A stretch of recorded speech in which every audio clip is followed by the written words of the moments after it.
সবাইকে স্বাগত নূপুরের গল্প থেকে। নূপুরের গল্পের আছে সেটা কি ভালো কাজ? কিন্তু আমাদের এখানে ওসব নেই। আমাদের অমূল্য তো ফি বছর ভালো ভালো বই প্রাইজ ঘরে আনে। বিন্দু চুপ করিয়া রহিল। অন্নপূর্ণা আন্তরিক দুঃখিত হইয়া বলিলেন, এমন করে কি কখনো মানুষের পিছনে লাগতে আছে? সেটা কি ভালো কাজ? কিন্তু আমাদের এখানে ওসব নেই।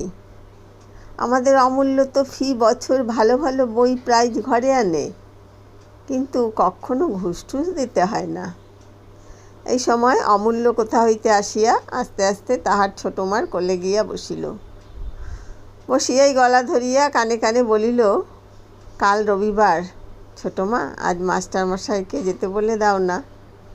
বিন্দু হাসিয়া বলিল, এই যে ছেলেটি দেখছো ঠাকুরজি, এটি গল্প পেলে আর উঠবে না।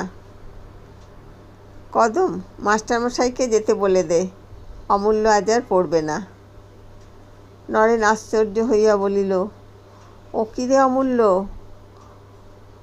অত বড় ছেলে এখনো মেয়ে মানুষের কোলে গিয়ে বসিস? বিন্দু হাসিয়া বলিল, শুধু এই বুঝি, এখনো রাত্রিরে।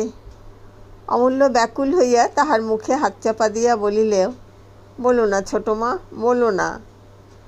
বিন্দু বলিল না, কিন্তু অন্নপূর্ণা বলিয়া দিলেন।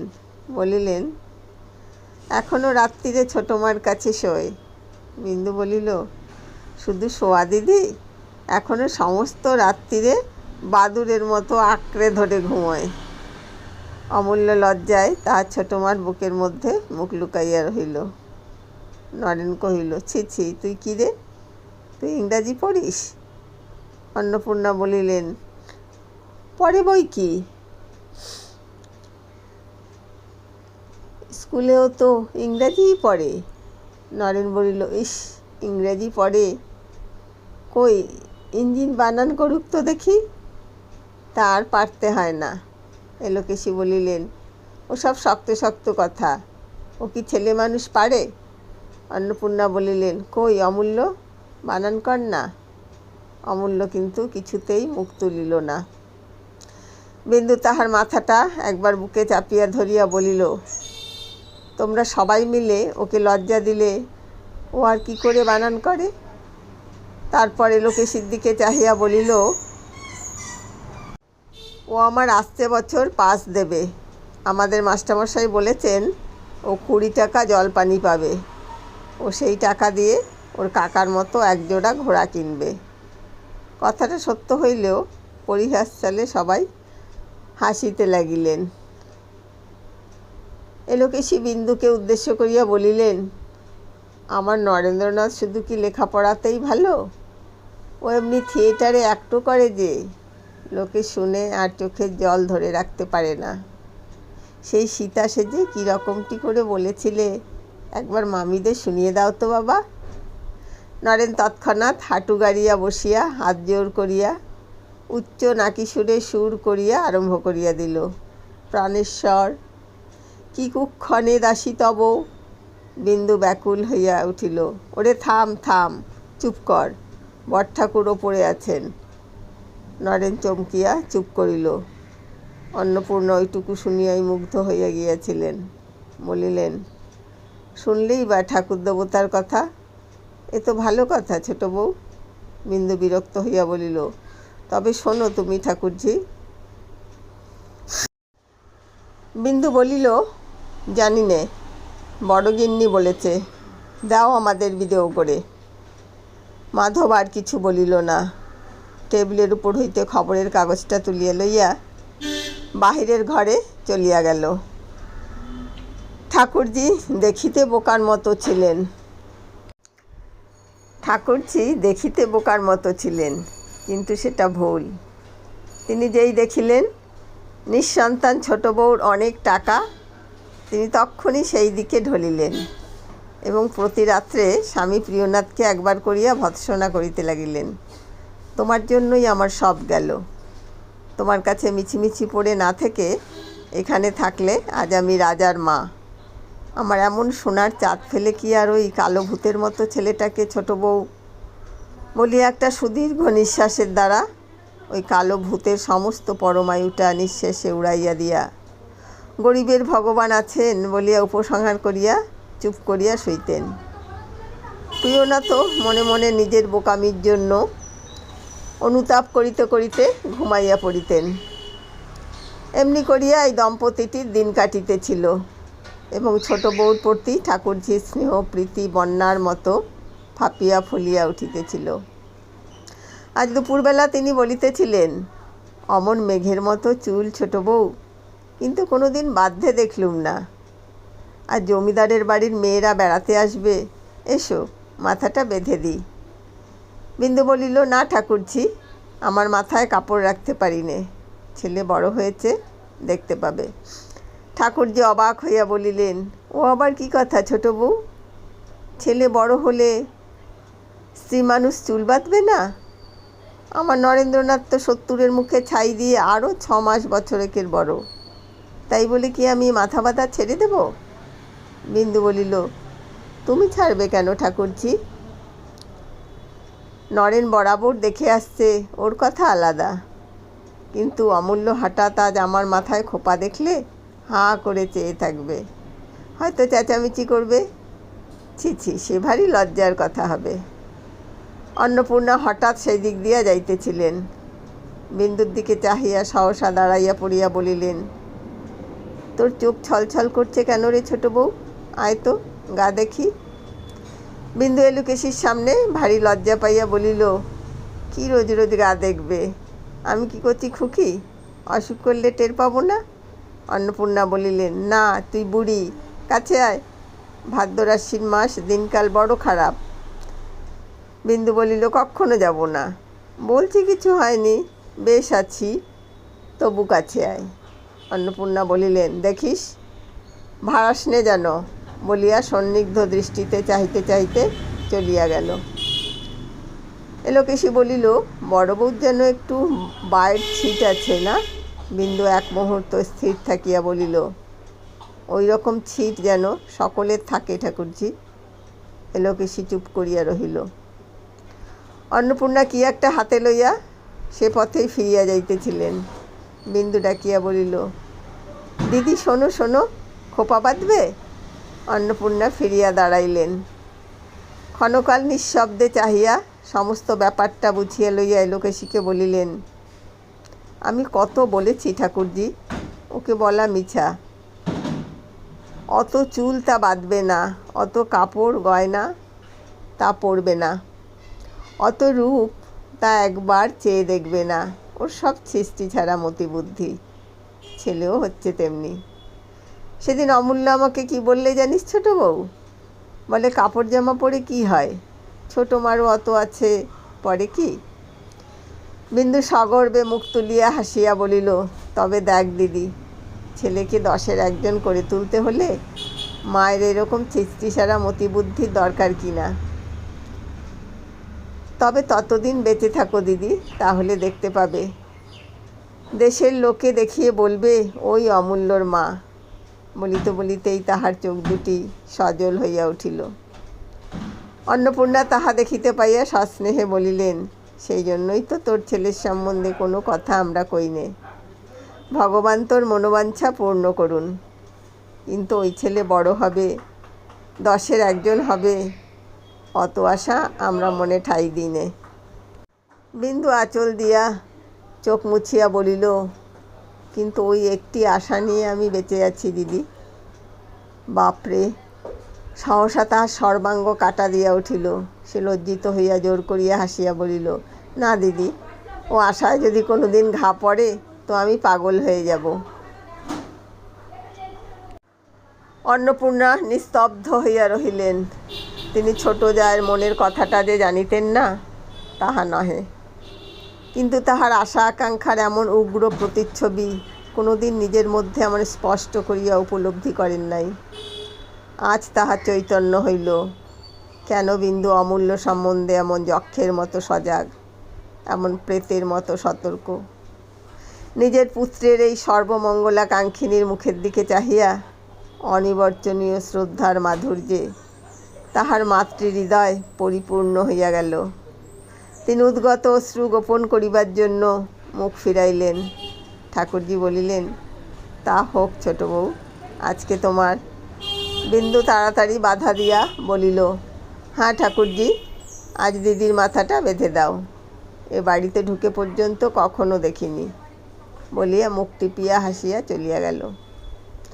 দিন ৫-৬ পরে একদিন সকালবেলা বাটির পুরাতন নাপিত যাদবের ক্ষৌরকর্ম করিয়া উপর হইতে নামিয়া যাইতেছিল।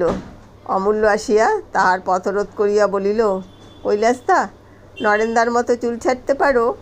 নাপিত আশ্চর্য হইয়া বলিল, সে কীরকম দাদাবাবু?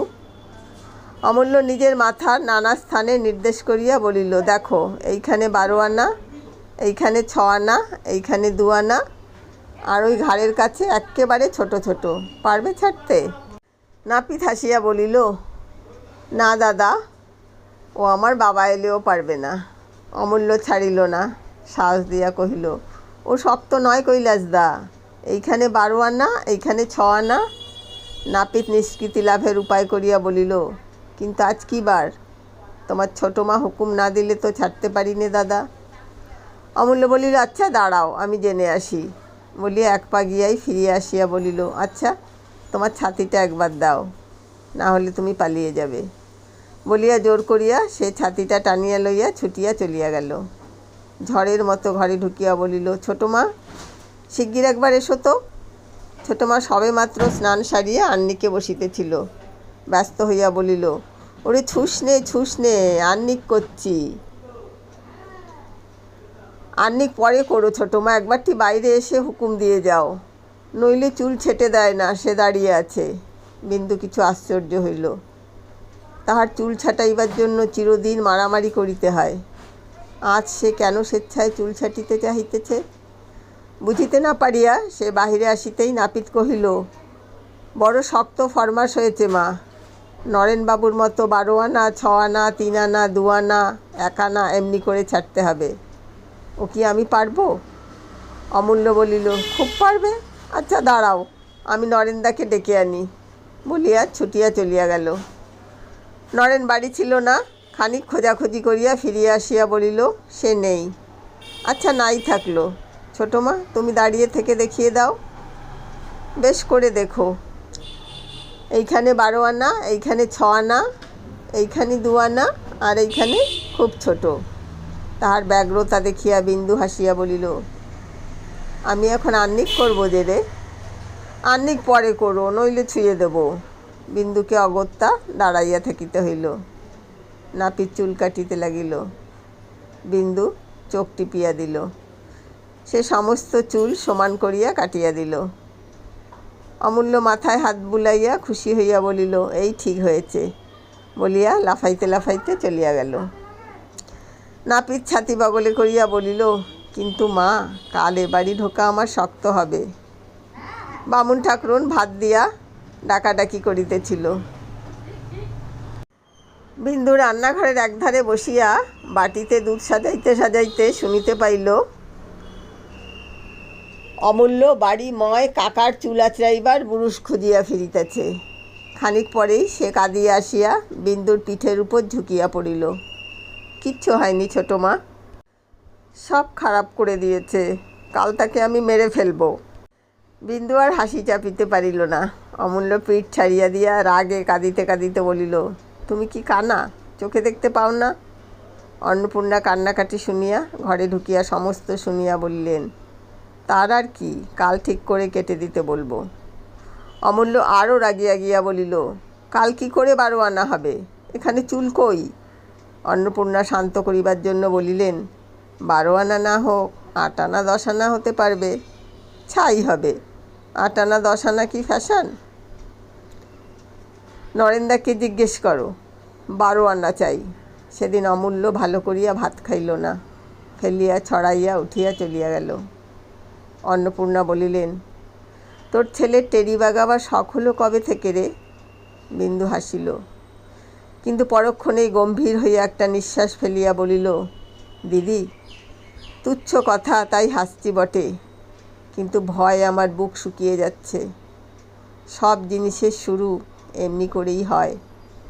অন্নপূর্ণা আর কথা কহিতে পারিলেন না। দুর্গাপূজা আসিয়া পড়িল।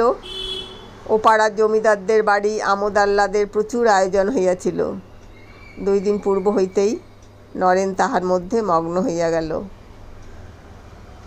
সপ্তমী রাত্রে অমূল্য আসিয়া ধরিল, ছোট মা, যাত্রা হচ্ছে, দেখতে যাব? ছোট মা বলিলেন, হচ্ছে না, হবে রে।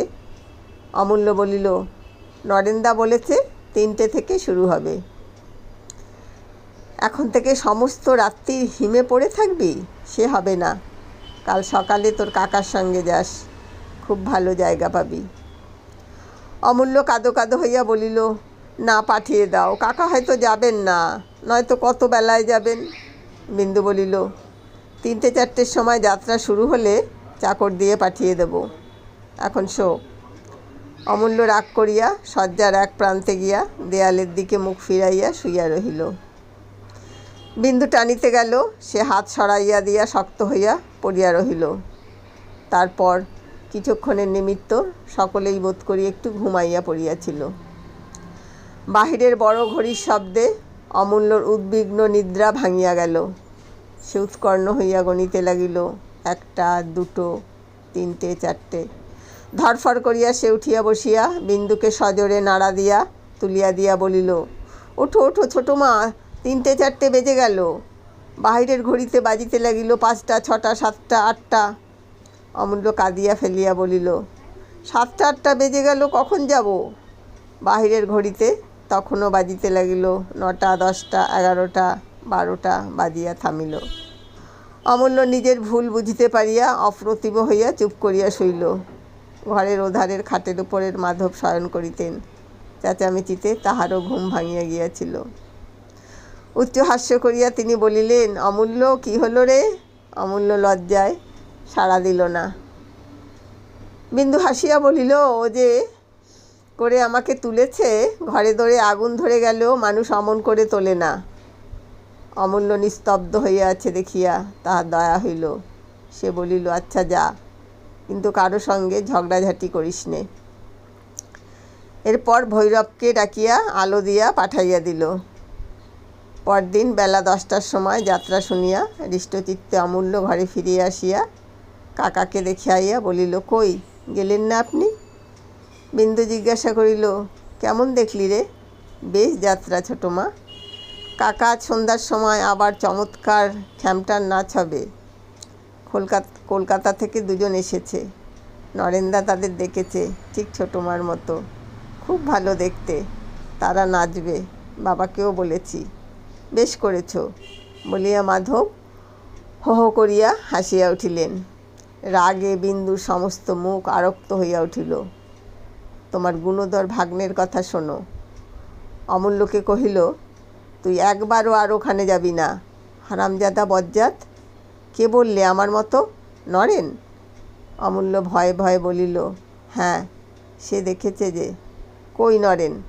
আচ্ছা, আসুক সে। মাধব হাসি দমন করিয়া বলিলেন, পাগল তুমি। দাদা শুনেছেন, আর গোলমাল করো না।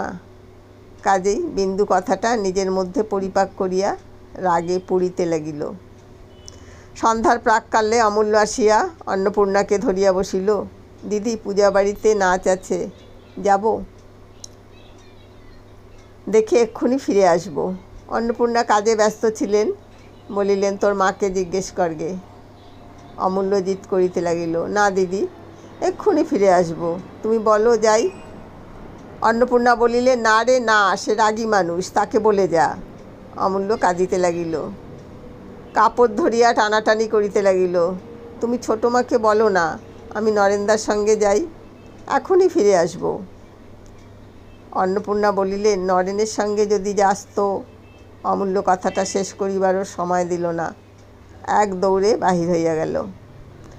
ঘণ্টাখানেক পরে অন্নপূর্ণার কানে গেল, বিন্দু খোঁজ করিতেছে।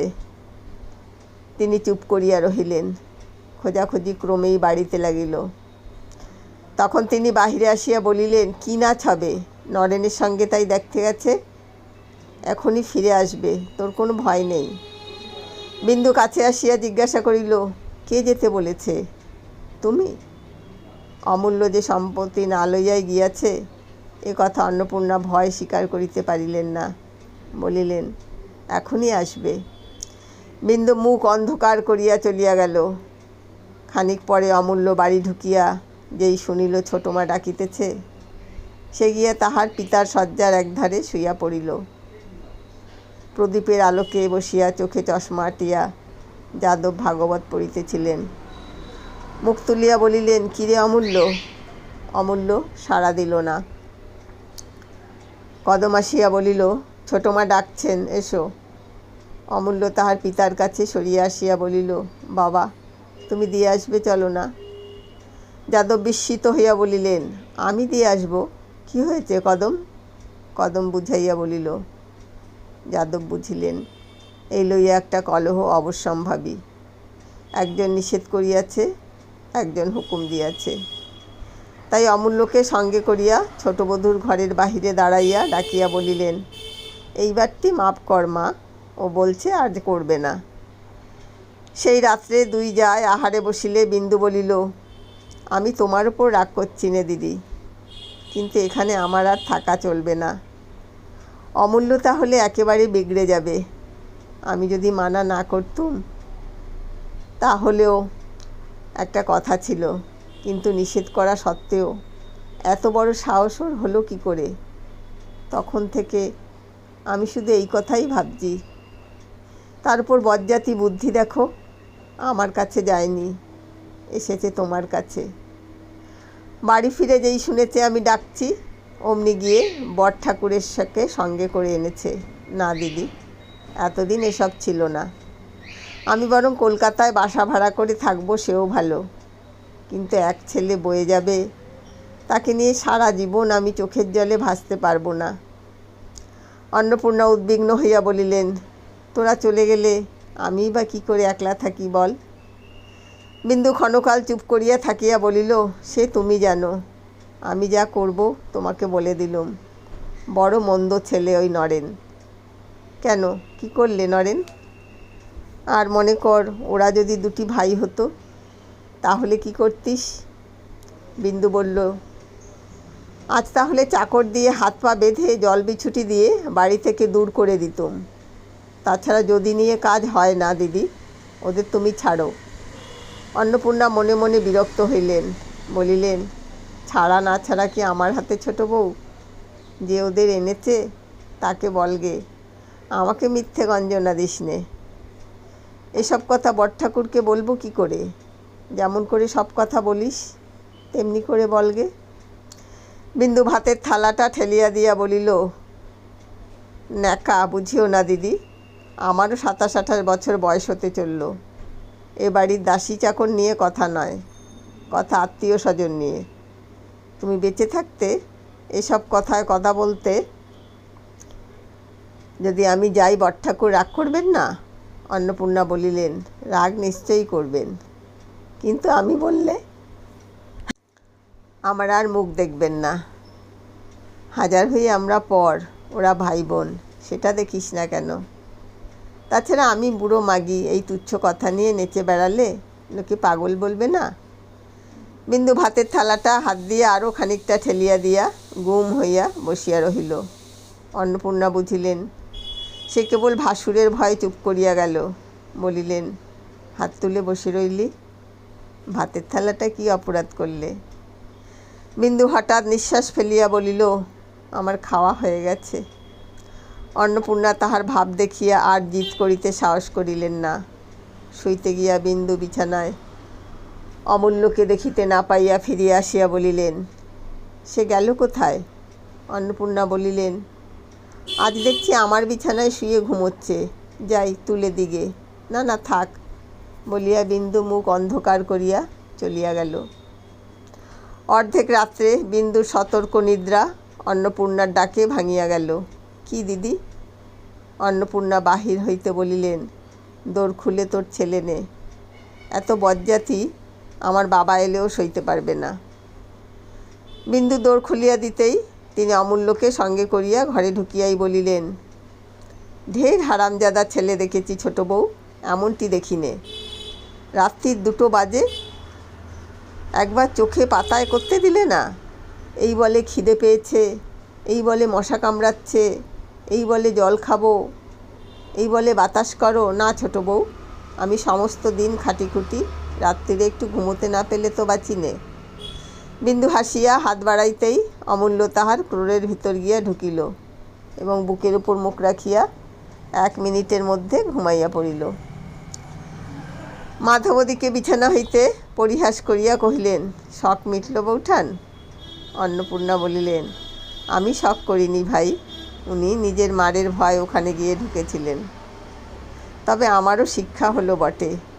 আর কি ঘেন্নার কথা ঠাকুরপো, আমাকে বলে কি না তোমার কাছে শুতে লজ্জা করে। 3জনেই হাসিয়া উঠিল। অন্নপূর্ণা বলিলেন, আর না, যাই একটু ঘুমোই গে বলিয়া চলিয়া গেলেন। দিন 10 পরে বিন্দুর বাপ মা তীর্থযাত্রার সংকল্প করিয়া মেয়েকে একবার দেখিবার জন্য পালকি পাঠাইয়া দিয়াছিলেন। বিন্দু বড় জায়ের অনুমতি লইয়া 2-3 দিনের জন্য অমূল্যকে লুকাইয়া বাপের বাড়ি যাইবার জন্য উদ্যোগ করিতেছিল। এমন সময় বই বগলে করিয়া স্কুলের জন্য প্রস্তুত হইয়া অমূল্য আসিয়া উপস্থিত হইল। অনতিপূর্বে সে বাহিরে পথের ধারে একটা পালকি দেখিয়া আসিয়াছিল। এখন হঠাৎ পায়ের দিকে নজর পড়িতেই সে থমকিয়া দাঁড়াইয়া পড়িয়া বলিল, পায়ে আলতা পড়েছ কেন ছোট মা? অন্নপূর্ণা উপস্থিত ছিলেন, হাসিয়া ফেলিলেন। বিন্দু বলিল, আজ পড়তে হয়। অমূল্য বারবার আপাদ মস্তক নিরীক্ষণ করিয়া বলিল, গায়ে এত গয়না কেন? অন্নপূর্ণা মুখে আঁচল দিয়া বাহির হইয়া গেলেন।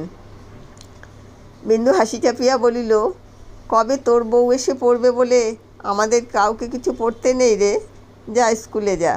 অমূল্য সে কথা কানে না তুলিয়া বলিল, দিদিও তো হাসছে কেন? আমি তো আর স্কুলে যাব না, তুমি কোথায় যাবে? বিন্দু বলিল, তাই যদি যাই তোর হুকুম নিতে হবে নাকি? আমিও যাব বলিয়া সে বই লইয়া বাহিরে চলিয়া গেল। অন্নপূর্ণা ঘরে ঢুকিয়া বলিলেন, ও যে অত সহজে স্কুলে যাবে মনে করিনি, কিন্তু কি শেয়ানা দেখেছিস, বলে আলতা পড়েছ, গায়ে অত গয়না কেন? কিন্তু আমি বলি নিয়ে যা, নইলে ফিরে এসে তোকে দেখতে না পেলে ভারী হাঙ্গামা করবে। বিন্দু বলিল, তুমি কি মনে করেছো দিদি সে স্কুলে গেছে? কখনো না, কোথায় লুকিয়ে বসে আছে, দেখো ঠিক সময়ে হাজির হবে। ঠিক তাহাই হইল, সে লুকাইয়াছিল। বিন্দু অন্নপূর্ণার পায়ের ধুলা লইয়া পালকিতে উঠিবার সময় কোথা হইতে বাহির হইয়া তার আঁচল ধরিয়া দাঁড়াইল। 2 জায় হাসিয়া উঠিলেন। অন্নপূর্ণা বলিলেন, যাবার সময় আর মারধর করিস নে, নিয়ে যা। বিন্দু বলিল, তা যেন গেলুম দিদি, কিন্তু কোথাও যে আমার 1 পা নড়বার জো নেই, এ তো বড় বিপদের কথা। অন্নপূর্ণা বলিলেন, যেমন করেছিস তেমনি হবে তো। অমূল্য, থাক না তুই 2 দিন আমার কাছে। অমূল্য মাথা নাড়িয়া বলিল, না না, তোমার কাছে থাকতে পারবো না বলিয়া আগেই সে পালকিতে গিয়া বসিল। বিন্দু বাপের বাড়ি হইতে ফিরিয়া আসিবার দিন 10 পরে একদিন মধ্যাহ্নে অন্নপূর্ণা তাহার ঘরে ঢুকিতে ঢুকিতে বলিলেন, ছোট বউ। ছোট বউ একরাশ ময়লা কাপড় জামার সম্মুখে স্তব্ধ হইয়া বসিয়াছিল। অন্নপূর্ণা বলিলেন, ধোপা এসেছে? ছোট বউ কথা কহিল না। অন্নপূর্ণা এবার তাহার মুখের ভাব লক্ষ্য করিয়া ভয় পাইলেন। উদ্বিগ্ন হইয়া জিজ্ঞাসা করিলেন, কি হয়েছে রে? বিন্দু আঙুল দিয়া ছোট ছোট 2 টুকরো পোড়া সিগারেট দেখাইয়া দিয়া বলিল, অমূল্য জামার পকেট থেকে বেরুল। অন্নপূর্ণা নির্বাক হইয়া দাঁড়াইয়া রহিলেন। বিন্দু সহসা কাঁদিয়া ফেলিয়া বলিল, তোমার 2টি পায়ে পড়ি দিদি, ওদের বিদেও করো, না হয় আমাদের কোথাও পাঠিয়ে দাও। অন্নপূর্ণা জবাব দিতে পারিলেন না, আরও কিছুক্ষণ নিঃশব্দে দাঁড়াইয়া থাকিয়া চলিয়া গেলেন। অপরাহ্নে অমূল্য স্কুল হইতে ফিরিয়া খাবার খাইয়া খেলা করিতে গেল। বিন্দু একটি কথাও বলিল না। ভৈরব চাকর নালিশ করিতে আসিল, নরেনবাবু বিনা দোষে তাহাকে চপেটাঘাত করিয়াছে। বিন্দু বিরক্ত হইয়া বলিল, দিদিকে বলগে।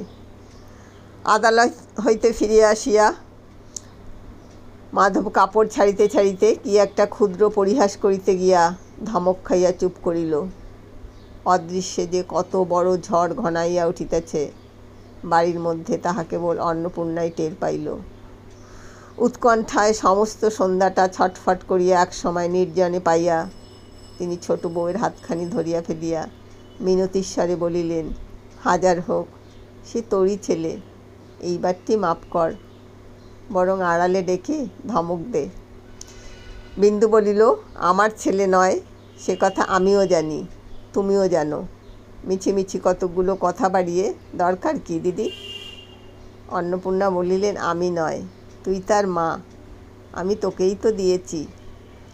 যখন ছোট ছিল খাইয়েছি পড়িয়েছি, এখন বড় হয়েছে তোমাদের ছেলে, তোমরা নাও, আমাকে রেহাই দাও বলিয়া বিন্দু চলিয়া গেল। রাত্রে কাঁদো কাঁদো মুখে অমূল্য অন্নপূর্ণার কাছে শুইতে আসিল। অন্নপূর্ণা ব্যাপার বুঝিয়া বিরক্ত হইয়া বলিলেন, এখানে কেন? যা এখান থেকে, যা বলছি। অমূল্য ফিরিয়া দেখিল তাহার পিতা ঘুমাইতেছেন। সে কোনো কথাটি না বলিয়া আস্তে আস্তে চলিয়া গেল। সকালবেলা কদম রান্নাঘরে এঁটো বাসন তুলিতে আসিয়া দেখিল বারান্দার এক কোণে কতকগুলো কাঠ ঘুঁটের উপর অমূল্য পড়িয়া ঘুমাইতেছে। সে ছুটিয়া গিয়া বিন্দুকে তুলিয়া আনিল। অন্নপূর্ণাও ঘুম ভাঙিয়া বাহিরে আসিয়াছিলেন, কাছে আসিয়া দাঁড়াইলেন। বিন্দু তীক্ষ্ণভাবে বলিল, রাত্রে বড়গিন্নি বুঝি তাড়িয়ে দিয়েছিলে? ও থাকলে ঘুমের ব্যাঘাত হয় না? ছেলের অবস্থা দেখিয়া ক্ষোভে দুঃখে তাহার নিজের চোখেও জল আসিতেছিল। কিন্তু বিন্দুর নিষ্ঠুর তিরস্কারে জ্বলিয়া উঠিয়া বলিলেন, নিজের দোষ তুই পরের ঘাড়ে তুলে দিতে পারলেই বাঁচিস। বিন্দু ছেলেকে তুলিতে গিয়া দেখিল তাহার গা গরম, জ্বর হইয়াছে। কহিল, সারা রাত কার্তিক মাসের হিমে জ্বর হবেই তো, এখন ভালো হলে বাঁচি। অন্নপূর্ণা ব্যগ্র হইয়া ঝুঁকিয়া পড়িয়া বলিলেন, জ্বর হয়েছে, কই দেখি। বিন্দু সজোরে তাহার হাত ঠেলিয়া দিয়া বলিল, থাক, আর দেখে কাজ নেই বলিয়া ঘুমন্ত ছেলেকে স্বচ্ছন্দে কোলে তুলিয়া লইয়া অন্নপূর্ণার প্রতি একবার বিষ দৃষ্টি নিক্ষেপ করিয়া নিজের ঘরে চলিয়া গেল। ৫-৬ দিনেই অমূল্য আরোগ্য হইয়া উঠিল। কিন্তু বড় জায়ের অপরাধটা বিন্দু মার্জনা করিল না। সেই দিন হইতে সে ভালো করিয়া কথা পর্যন্ত বলিত না। অন্নপূর্ণা মনে মনে সমস্তই বুঝিলেন, অথচ তিনিও মৌন হইয়া রহিলেন। সকলের সম্মুখে সমস্ত অপরাধ বিন্দু যে তাহারই উপর তুলিয়া দিয়াছে, এ অন্যায় তিনিও ভুলিতে পারিলেন না। এইটি একদিন কি একটা কথার পর তিনি এলোকেশীর কাছে বলিয়া ফেলিলেন, ওর জ্বর তো ছোট বউয়ের জন্যই, ও যে মরেনি এই ওর ভাগ্যি। কথাটা এলোকেশী বিন্দুর গোচর করিতে লেশ মাত্র বিলম্ব করিলেন না। বিন্দু মন দিয়া শুনিল, কিন্তু কথা কহিল না। সে যে শুনিয়াছে তাহাও এলোকেশী ভিন্ন আর কেহ জানিল না। বিন্দু বড় জায়ের সহিত একেবারে কথাবার্তা বন্ধ করিয়া দিল। কয়েকদিন হইতে নূতন বাটিতে জিনিসপত্র সরানো হইতেছিল। কাল সকালেই উঠিয়া যাইতে হইবে। যাদব ছেলেদের লইয়া সে বাড়িতে ছিলেন। মাধব মোকদ্দমা উপলক্ষে অন্যত্র গিয়াছিলেন, তিনিও ছিলেন না। ইতিমধ্যে বাড়িতে এক বিষম কাণ্ড ঘটিল। সন্ধ্যার সময় মাস্টার পড়াইতে আসিয়াছিল, কি মনে করিয়া বিন্দু তাহাকে ডাকাইয়া পাঠাইল। বলিল, কাল থেকে ও বাড়িতে গিয়ে পড়াবেন। মাস্টার যে আজ্ঞে বলিয়া চলিয়া যাইতেছিল। বিন্দু প্রশ্ন করিল, আপনার ছাত্রটি আজকাল পড়ে কেমন? মাস্টার বলিল, লেখাপড়ায় সে বরাবরই ভালো, প্রতিবারেই তো প্রথম হয়।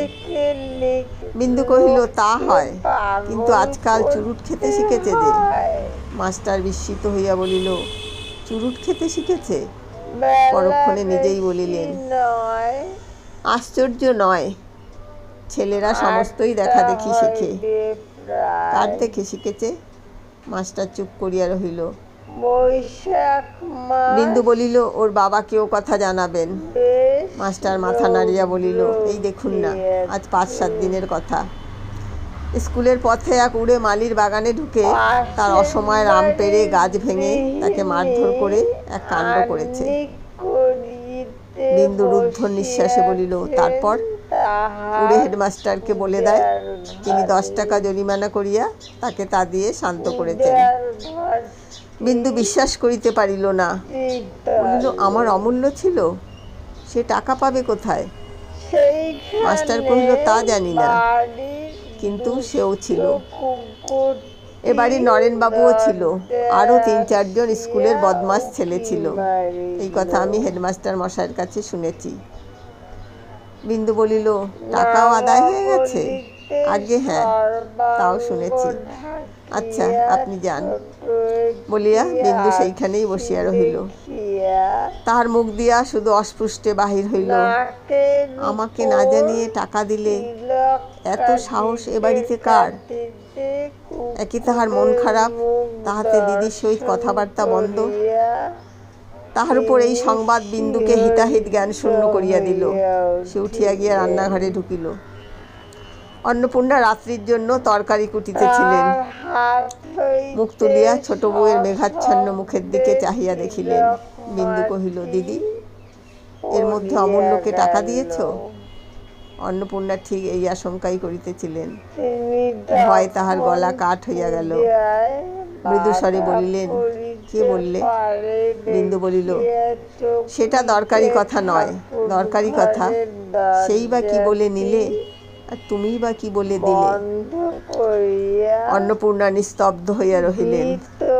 বিন্দু বলিল, তুমি চাও না যে আমি তাকে শাসন করি, সেই জন্যই আমাকে লুকিয়েছ। অমূল্য আর যাই করুক, মিথ্যে কথা গুরুজনের কাছে বলবে না। তুমি জেনে শুনে দিয়েছ, সত্যি কি না? অন্নপূর্ণা আস্তে আস্তে বলিলেন, সত্যি।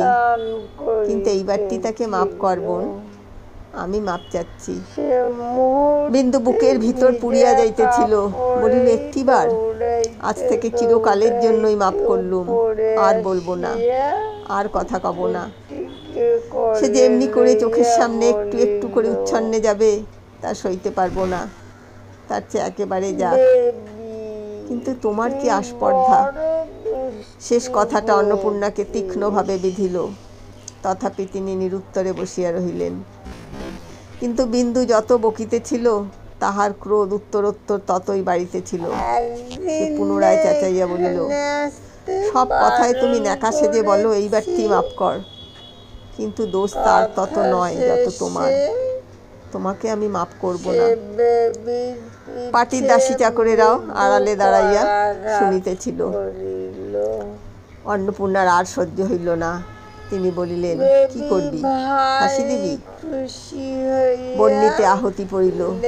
বিন্দু বারুতের মতো জ্বলিয়া উঠিয়া বলিল, সেই তোমার উপযুক্ত শাস্তি। নিজের ছেলেকে দুটো টাকা দিয়েছি, এই তো অপরাধ। কি কথায় কি কথা আসিয়া পড়িল। বিন্দু আসল কথা ভুলিয়া বলিয়া বসিল, তাই বা দেবে কেন? নষ্ট করবার টাকা আসে কোথা থেকে? অন্নপূর্ণা বলিলেন, টাকা তুই নষ্ট করিস নে? আমি করি আমার টাকা, তুমি নষ্ট করো কার টাকা শুনি? অন্নপূর্ণা এবার ভয়ঙ্কর ক্রুদ্ধ হইয়া উঠিলেন। তিনি নিঃস্ব ঘরের মেয়ে ছিলেন। মনে করিলেন বিন্দু সেই ইঙ্গিতই করিয়াছে। দাঁড়াইয়া উঠিয়া বলিলেন, তুই না হয় মস্ত বড় লোকের মেয়ে, কিন্তু তাই বলে আর কেউ যে দুটো টাকাও দিতে পারে না, সে অহংকার করিস নে। বিন্দু বলিল, সে অহংকার আমি করি নে, কিন্তু তুমিও ভেবে দেখো, একটা পয়সাও দিতে গেলে তুমি কার পয়সা দাও? অন্নপূর্ণা চেঁচাইয়া উঠিলেন, কার পয়সা দিই? তোর যা মুখে আসে তাই বলিস, যা দূর হয়ে যা সামনে থেকে। বিন্দু বলিল, দূর আমি রাত পহালেই হব, কিন্তু কার পয়সা খরচ করো সেটা দেখতে পাও না? কার রোজগারে খাচ্ছ পড়ছ সেটা জানো না? হঠাৎ কথাটা বলিয়া ফেলিয়া বিন্দু স্তব্ধ হইয়া থামিল। অন্নপূর্ণার মুখ সাদা হইয়া গিয়াছিল। তিনি ক্ষণকাল নির্নিমেষ চোখে ছোট বউয়ের মুখের প্রতি চাহিয়া বলিলেন, তোমার স্বামীর রোজগারে খাচ্ছি পড়ছি, আমি তোমার দাসীবাদী, উনি তোমার চাকর বাকর, এই না তোর মনের কথা? তা এতদিন বলিসনি কেন? তাহার ওষ্ঠাধর বারংবার কাঁপিয়া উঠিল। তিনি দাঁত দিয়া অধর চাপিয়া ধরিয়া এক মুহূর্ত স্থির থাকিয়া বলিলেন, কোথা ছিলি ছোট বউ? যখন ছোট ভাইকে পড়াবার জন্য দুখানি কাপড় একসঙ্গে কিনে পড়েনি? কোথা ছিলি তুই যখন ঘর পুড়ে গেলে গাছতলায় একবেলা রেঁধে খেয়ে এই পৈতৃক ভিটেটুকু খাড়া করেছিল? বলিতে বলিতেই তাহার দুই চোখ দিয়া দর দর করিয়া জল ঝরিয়া পড়িল। আঁচল দিয়া মুছিয়া ফেলিলে এবং বলিলেন, ও যদি জানতো তোদের মনের কথা, কখনো এমন আফিং খেয়ে চোখ বুজে হুকোর নল মুখে দিয়ে আরামে দিন কাটাতে পারতো না। সে লোকও নয়, ওকে জানে তোর স্বামী, ওকে জানে স্বর্গের দেবতারা। আজ আমার ছুতো করে তুই তাকে অপমান করলি। স্বামী অভিমানে অন্নপূর্ণার বুক ফুলিয়া ফুলিয়া উঠিতে লাগিল। বলিলেন, ভালোই হলো জানিয়ে দিলি। সতী আত্মহত্যা করেছিল, আমিও দিব্যি করছি, বরং পরের বাড়ি রেঁধে খাবো। তবুও তোদের ভাত আর খাবো না। তুই কি করলি? ওকে অপমান করলি। ঠিক এই সময় যাদব প্রাঙ্গণে আসিয়া দাঁড়াইয়া ডাকিলেন, বড় বউ।